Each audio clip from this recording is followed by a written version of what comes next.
Hello दोस्तों, कैसे हैं आप सब। एक बार फिर से स्वागत है आपका अपने यूट्यूब चैनल एनी एग्ज़ाम में। इस वीडियो में हम पंजाब हरियाणा हाई कोर्ट की पीएन की जो वैकेंसीज़ हैं उसके लिए प्रैक्टिस सेट शुरू करेंगे। तो ये प्रैक्टिस सेट 4 है। पिछले सेट में हमने जो थे वो प्रीवियस ईयर क्वेश्चंस करे थे। इस बार जो है वो रैंडम क्वेश्चंस रहेंगे जो आपके एग्जाम पॉइंट ऑफ व्यू से इंपॉर्टेंट है। तो ये सभी के सभी क्वेश्चन जो हैं वो क्लर्क जो पंजाब हरियाणा हाई कोर्ट का जो एग्ज़ाम है उससे रिलेटेड है। तो इंपॉर्टेंट रहेंगे क्वेश्चन, तो एंड तक वीडियो को ज़रूर देखिएगा। वीडियो पसंद आए तो इसे लाइक शेयर और इस एग्ज़ाम की प्रिपरेशन के लिए चैनल को सब्सक्राइब ज़रूर कीजिएगा। तो फटाफट से शुरू करते हैं और पहले क्वेश्चन की ओर आते हैं। ये प्रैक्टिस सेट 4 है, तो आंसर ज़रूर कीजिएगा अपना साथ ही साथ। तो सबसे पहले क्वेश्चन की ओर आते हैं और पहला क्वेश्चन आपको स्क्रीन पर दिखाई दे रहा है। भाई क्वेश्चन जो है वो इंग्लिश में रहेंगे क्योंकि हिंदी में क्वेश्चन जो है वो मिल नहीं पा रहे हैं या फिर मैं कन्वर्ट नहीं कर पा रहा हूँ। ठीक है, तो क्वेश्चन इंग्लिश में ही रहेंगे। हो सकता है आगे आने वाली वीडियोस में हिंदी में क्वेश्चन ले आऊँ, लेकिन इतनी मुश्किल इंग्लिश नहीं है जो आप पढ़ ना पाओ या समझ ना पाओ। ठीक है ना, आप एग्ज़ाम गवर्नमेंट एग्ज़ाम दे रहे हो तो इतनी इंग्लिश आपको आनी चाहिए। तो पहला क्वेश्चन है आपके पास, बोला गया है कि which article of the constitution mention the establishment of high court in each state. Hindi में मैं क्वेश्चन कन्वर्ट कर दूंगा। बोला गया है कि इंडियन कॉन्स्टिट्यूशन जो है उसका कौन सा आर्टिकल है जो ये अधिकार देता है या पावर देता है कि किसी स्टेट में हम हाई कोर्ट की स्थापना कर सकते हैं। तो हाई कोर्ट की स्थापना जो है या एस्टेब्लिशमेंट जो है वो किस आर्टिकल के अंडर आती है, तो ये आती है आपके पास आर्टिकल 214 के अंदर। ऑप्शन नंबर आपके पास ए आंसर हो जाएगा। तो आर्टिकल 214 जो है वो इंडियन कॉन्स्टिट्यूशन का वो ये हमें वो सरकार को अधिकार देता है कि किसी स्टेट के अंदर वो हाई कोर्ट जो है वो ओपन कर सकता है। ठीक है, अगले क्वेश्चन की ओर आते हैं। आर्टिकल 214 है यहाँ पर। अगले क्वेश्चन की ओर आते हैं। अगला है name the first lady president of the Indian national Congress. INC की पहली फर्स्ट लेडी प्रेसिडेंट कौन थी। पहली लेडी प्रेसिडेंट पूछा गया है, भारतीय नहीं पूछा है, फर्स्ट लेडी पूछा गया, तो वो कौन थी। एनी बेसेंट थी। ऑप्शन नंबर आपके पास डी इसका आंसर हो जाएगा। ठीक है, the Congress got its first women president. Calcutta session में इनको बनाया था, जो कि कब हुआ था, 1917 में। कब बनी थी ये, 1917 का जो कलकत्ता का सेशन था वहां पर इनको पहली बार जो है वो फर्स्ट लेडी प्रेसिडेंट बनती है आईएनसी की। अगला क्वेश्चन है आपके पास, what is the value of L in Roman number system. तो रोमन नंबर सिस्टम जो होता है उसमें एल की वैल्यू कितनी होती है, तो सबको पता है एल की वैल्यू होती है 50। ऑप्शन नंबर डी इसका आंसर हो जाएगा। अगला क्वेश्चन है आपके पास, बोला गया है government has permitted up how much percent foreign direct investment under automatic route in life insurance corporation of India. तो government has permitted up how much percent foreign direct investment under automatic route in life insurance corporation of India. तो कितना है वो, ये है 20%। Option number आपके पास C answer हो जाएगा। अगला क्वेश्चन है आपके पास, S Jaishankar is the author of the which following book. तो एस जयशंकर जी जो थे उन्होंने इनमें से चारों में से कौन सी बुक लिखी है। तो मैंने आपको बताया था कि बुक से भी क्वेश्चन जो है आपके पास पूछे जाएंगे। तो एस जयशंकर ने इन चारों में से कौन सी बुक जो है वो इन्होंने लिखी है। Kashmir untold story, making of new India, the India way, strategies for an uncertain world, Spain sapiens, a brief history of human kind. तो इन चारों में से कौन सी बुक इन्होंने लिखी है, तो इसका सही आंसर हो जाएगा आपके पास option number C, the India way, strategies for an uncertain world. Option number C correct हो जाएगा। अगला क्वेश्चन है आपके पास, on which day was world laughter day observe in 2022। तो वर्ल्ड लाफ्टर डे जो है वो 2022 में कब मनाया गया था, ये आपको पता होना चाहिए। It was observed on, option number A इसका आंसर हो जाएगा 1 मई। तो वर्ल्ड लाफ्टर डे 2022 में कब मनाया गया था, 1 मई को ये बना गया था। ठीक है, ऑप्शन नंबर आपके पास एक आंसर हो जाएगा। और अगर वैसे पूछा जाए कि वर्ल्ड लाफ्टर डे कब मनाया जाता है, तो ध्यान रखेंगे ये फर्स्ट संडे को मनाया जाता है। फर्स्ट संडे ऑफ किसका, मई का। तो फर्स्ट संडे ऑफ मई जो है वो उस दिन जो है वर्ल्ड लाफ्टर डे मनाया जाता है। तो इस साल 2024 में किस दिन मनाया गया था, कमेंट करके आप बताइएगा। अगले क्वेश्चन की ओर आते हैं, which is called emergency hormone in the human body. ये क्वेश्चन पहले भी आ चुका है। तो एमरजेंसी हार्मोन किसे कहा जाता है, एड्रेलिन को कहा जाता है। ऑप्शन नंबर ए इसका आंसर सही हो जाएगा। अगला क्वेश्चन है आपके पास, Aishwarya Pratap Singh is related to which sport. तो स्पोर्ट्स से भी क्वेश्चन आते हैं। तो ऐश्वर्या प्रताप सिंह जो है इन चारों में से किस खेल से संबंधित हैं। आपके पास बॉक्सिंग, शूटिंग, क्रिकेट या फिर हॉकी। तो ये संबंधित है किस खेल से, आपके पास ऑप्शन नंबर बी हो जाएगा, शूटिंग से ये संबंधित है। ऐश्वर्या प्रताप जो है सिंह जो है वो शूटिंग से संबंधित है। अगला है if the horse start walking suddenly then the reason for the apprehension of the back side of equestrian is.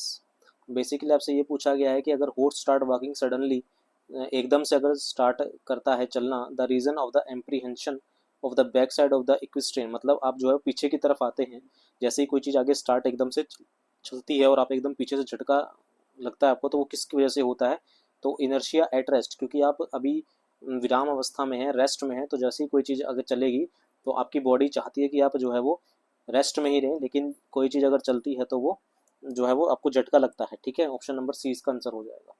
अगला क्वेश्चन है आपके पास, who won a gold medal in swimming at Danish open 2022 in Copenhagen in April 2022। तो ये current affair का question है, फिलहाल इसे करने की जरूरत है, 2022 का ये, इसे हम छोड़ देते हैं। अगला क्वेश्चन है, dash thread is much stronger than steel wire. तो कौन सी थ्रेड है जो स्टील वायर से भी ज़्यादा स्ट्रॉन्गर होती है, स्ट्रॉन्ग होती है? तो वो है नायलॉन की, ऑप्शन नंबर सी इसका आंसर हो जाएगा। नायलॉन जो थ्रेड होती है वो मच स्ट्रॉन्गर होती है स्टील वायर से। अगले क्वेश्चन की ओर आते हैं। अगला है, dash was the first test cricket captain of an independent Indian team. तो अच्छा क्वेश्चन है, बोला गया है कि फर्स्ट क्रिकेट कैप्टन कौन थे, ये आपसे पूछा गया है, of an independent Indian team के, यानी कि आज़ादी के बाद जो इंडियन क्रिकेट टीम थी, इंडिपेंडेंट इंडियन टीम थी, उसके फर्स्ट टेस्ट क्रिकेट कैप्टन कौन थे? तो वो थे आपके पास, ऑप्शन नंबर हो जाएगा इसका डी सही, लाला अमरनाथ। कौन हो जाएंगे? लाला अमरनाथ सही आंसर हो जाएगा। अगला क्वेश्चन है आपके पास, in which year of the in which layer of the atmosphere is ozone must concentrated. बोल रहा है कि ओजोन लेयर जो है वो कौन सी एटमॉस्फेयर की कौन सी परत में पाई जाती है? तो वो है स्ट्रेटोस्फेयर, ऑप्शन नंबर आपके पास है जो है वो डी करेक्ट हो जाएगा। स्ट्रेटोस्फेयर में है आपके पास जो सेकंड लेयर होती है, वहाँ पर जो है वो होती है आपके पास कौन सी? ओजोन लेयर होती है। ठीक है, अगले क्वेश्चन की ओर आते हैं। अगला है, what is the correct answer to explain the mechanism of inhalation during the breathing in human being. जब आप सांस लेते हैं तो इनमें से कौन सा करेक्ट एक्सप्लेनेशन है? एयर मूव्स इन, एयर अंदर जाती है, ribs move in and diaphragm व मूव्स डाउन। तो बेसिकली जो सही प्रोसेस होती है वो होती है आपके पास option number D, air moves in, आप हवा अंदर लेते हैं, रिब्स जो है वो मूव आउट होते हैं, रिब्स आपके बाहर आते हैं, एंड डायफ्राग्राम जो होती है वो मूव्स डाउन, वो नीचे की तरफ जाता है। ऑप्शन नंबर डी करेक्ट हो जाएगा। अगला है आपके पास, who has been appointed the new vice chairman of NITI Aayog इन 2022। तो 2022 में नीति आयोग के जो नए चेयरमैन थे कौन थे? हमें इसका कुछ लेना देना नहीं है, करंट अफेयर से है ये, तो आप इसका आंसर कमेंट कर सकते हैं कि नीति आयोग के अब जो चेयरमैन है वो कौन है। DRDO and IAF fight test helicopter launch SANT missile. DRDO and IAF Indian air force flight tested helicopter launched SANT missile from Pokhran range on 11 December 2021। What is the full form of SANT? SANT की आपके पास SANT की full form आपसे पूछ रहा है, तो Saint की फुल फॉर्म क्या होगी? इस मिसाइल की फुल फॉर्म क्या होगी? Stand off anti tank. और क्या हो जाएगा? स्टैंड ऑफ एंटी टैंक इसका आंसर हो जाएगा। अगला क्वेश्चन है आपके पास, which European country has elected, elected है, करंट अफेयर का क्वेश्चन है, छोड़ देते हैं इसे। अगला है, in which year did the supreme court direct to include environmental education in the curriculum right from the school stage to the university level. कह रहा है कि कौन से साल में सुप्रीम कोर्ट ने ये ऑर्डर दिए थे टू इंक्लूड एनवायरमेंटल एजुकेशन भी पढ़ाया जाएगा फ्रॉम स्कूल से लेके आपका यूनिवर्सिटी लेवल तक। तो किस साल में ये ऑर्डर दिए गए थे, ये आपसे पूछा गया, तो ये दिए गए थे 1991 में। ऑप्शन नंबर आपके पास ए करेक्ट हो जाएगा। अगला क्वेश्चन है, to whom among the following is a bill presented for the assent after it is passed by both house of the parliament। कह रहा है कि to whom among the following bill, इन चारों में से whom among the following, इन चारों में से कौन है, is a bill presented for assent, उसके पास अब बिल जो है वो प्रस्तुत किया जाता है after it has been passed by both house of the parliament. यानी कि जो आपके पास लोकसभा है और जो राज्यसभा है, दोनों हाउस में से बिल जब पास हो जाता है तो उसके बाद वो बिल जो है हस्ताक्षर के लिए किसके पास जाता है? तो हस्ताक्षर के लिए वो किसके पास जाएगा? वो जाता है प्रेसिडेंट के पास। ऑप्शन नंबर आपके पास सी आंसर हो जाएगा। अगला क्वेश्चन है आपके पास, by which amendment of the constitution Delhi has been made national capital region. तो कौन सा अमेंडमेंट यहाँ पर किया गया था जिसमें दिल्ली को जो है वो कैपिटल रीजन बनाया गया था? तो वो है आपके पास option number D, 69th amendment किया गया था। 69th अमेंडमेंट कॉन्स्टिट्यूशन अमेंडमेंट है जो कि 1991 में किया गया था। ऑप्शन नंबर आपके पास डी करेक्ट हो जाएगा।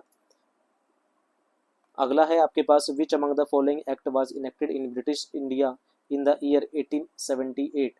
तो इन कह रहा है कि इन चारों में से कौन सा एक्ट है जो कि पास किया गया था ब्रिटिश इंडिया में इन ईयर 1878 में। तो कौन सा जो था वो था वर्नाकुलर प्रेस एक्ट 1878 जो था वो पास किया गया था। ऑप्शन नंबर आपके पास डी आंसर हो जाएगा इसका। अगला क्वेश्चन है dash introduce the izaredari system according to which the right to collect revenue was given to the highest bidder for a period of 5 year। तो आप चार ऑप्शन आपको दे रखे हैं, इनमें से आपको ये बताना है कि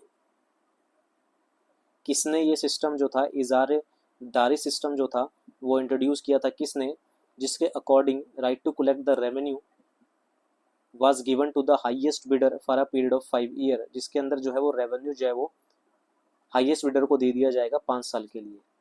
तो ये जो इजारादारी सिस्टम था ये किसके द्वारा लाया गया था, ये वॉरेन हस्टिंग के द्वारा लाया गया था। ऑप्शन नंबर आपके पास बी सही हो जाएगा।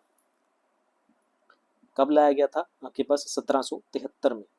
ठीक है, अगला क्वेश्चन है आपके पास who among the following has initiated the Bhoodan movement after independence of India. तो भूदन मूवमेंट किसने स्टार्ट किया था, ये किया था आचार्य विनोबा भावे ने। आचार्य Vinoba Bhave was initiated the कौन सा मूवमेंट था, वो भूदन मूवमेंट था। अगला क्वेश्चन है आपके पास mother Teresa death anniversary is observed as international day of charity on which day every year. तो मदर टेरेसा डेथ एनिवर्सरी जो है उसको मनाया जाता है इंटरनेशनल डे ऑफ चैरिटी के रूप में हर साल किस तारीख को, तो वो मनाया जाता है 5 सितंबर को। ऑप्शन नंबर आपके पास जो है वो सी करेक्ट हो जाएगा।